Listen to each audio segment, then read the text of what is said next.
I'm feeling froggy, so we're gonna get a twofer.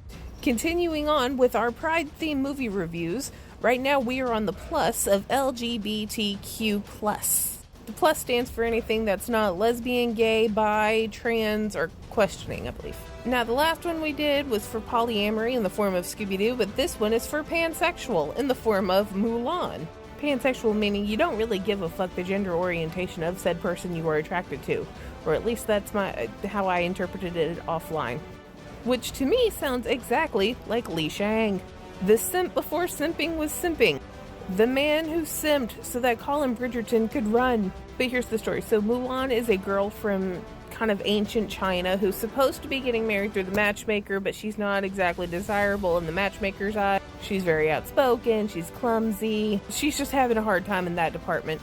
Well, through all this, the Huns have arrived and are invading China, and so now China needs a male representative from each household to go and serve in the Chinese army to defeat the Huns. And her dad was technically called to go. He's Fa Zhu. He's a great warrior, but he was injured in the last war, and Mulan doesn't want him to go. So while he's sleeping in the night, she cuts off her hair and represents herself as a man in his armor and pretends to be someone named Ping.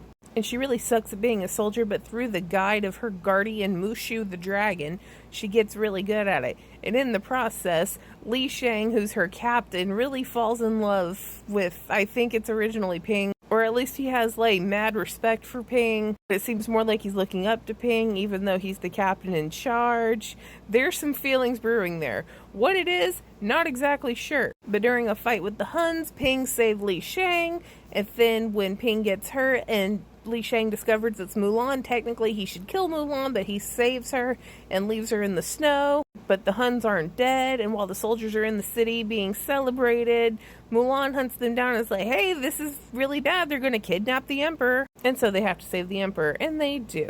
And then Mulan comes home with the sword of Shan Yu and the crest of the emperor, and then Li Shang chases her down, and they fall in love, and in part 2, they get married. The end.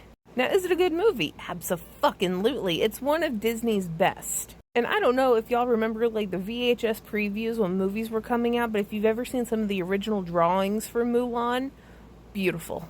The music, chef's kiss. The only album I think I like as much as this is Tarzan, but in Tarzan's defense, they have Phil Collins. And we have Eddie Murphy, that's right. Donkey from Shrek is also Mushu. But yes, for all intents and purposes, the best representation I could think under the definition of pansexual would be Li Shang, because I don't think he cared whether it was Ping or Mulan. He respected the same person in the same way and had the same feelings regardless. So 10 out of 10, another perfect movie award. Yep, 10 out of 10. Okay, bye.